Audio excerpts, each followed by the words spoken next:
Human beings are extremely interesting creatures. On one hand, they say, I don't believe in God, I don't believe in Jesus Christ.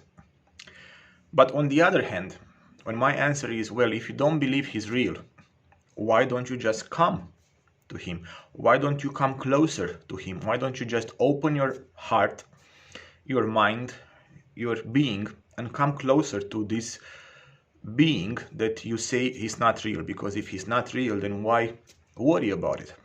And the very next answer is, I don't feel worthy enough to come to Jesus Christ. I don't feel good enough to come to Him. I feel like I need to cleanse myself up a bit, to put my life a bit in order before I approach Him. I feel like there's stuff in me that I don't want to come close to Him. So my answer is, well, if He's not real and if you don't believe in Him, then how can you have this internal reaction? How can your soul know or have this reaction to something that's not real? And this is why the very fact that you have these feelings, that you have these doubts in you, that you have this pushback from Him, testifies to the fact that He is real. And this is how it works. Jesus Christ is the light of the world. When He walked on the face of the earth, He said, I am the light of the world, and whoever follows me will never walk in darkness. Thousands of years before Him, those people who walk close to God, they said, in darkness, the Lord is my light. In the midst of thunder, in the midst of storms, in the midst of darkness, the Lord Himself is my light.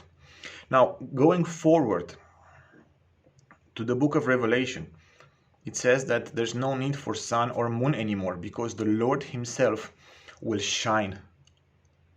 So there's the light that shines out of the Lord. So He is the light of the world. And there's the story of the Last Supper, when Jesus was with His disciples and they were having dinner. They were having the last meal together. And the story goes that Judas, who betrayed Him, stood up from the presence of the Lord and walked outside, and there was darkness, and there was night. So the moment Judas turned away from the presence of God, the moment when Judas turned away from the presence of Jesus Christ and he walked out, then and there it was darkness. There it was night. So why do people reject Jesus Christ? Why don't they come to Him? The reason is this: because He is the light of the world and there's nothing. So your soul knows that there's nothing that you hide from Him. You can't hide anything from Him. There's no hypocrisy, because He created you, He made you, He knows you inside out. Hundreds of people who had near-death experiences, or hundreds of people who had encounters face-to-face with the risen Jesus Christ, they say the same thing.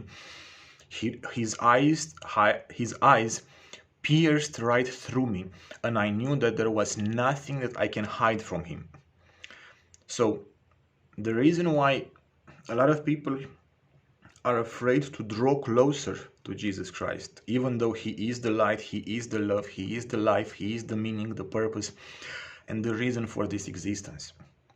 The reason why they don't want to come to Him is because the moment they approach Him, everything on the inside is stirred up and is exposed to the light. When Adam sinned against God, the first thing they did, when Adam and Eve sinned against God, the very first thing they've done is they covered themselves with leaves. So they tried to hide. Now, if there's evil in you, if you've done wrong, those very things that you are trying to hide from God, those things prevent you from coming to Jesus Christ, from being healed, from being set free, from having peace.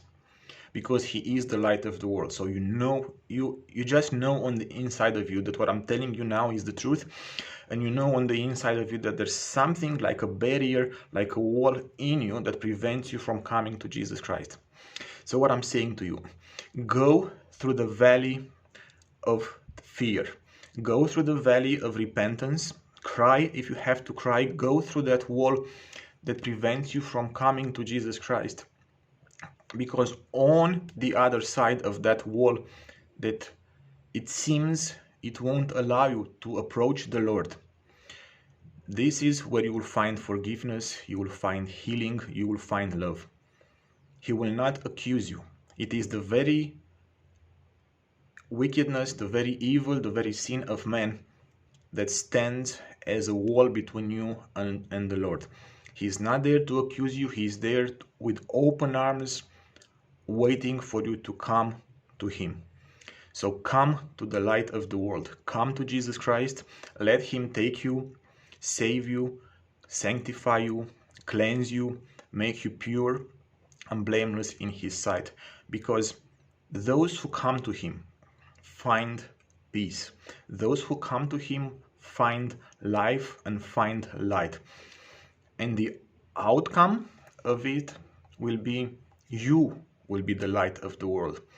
When Jesus walked on the earth, he said, I am the light of the world.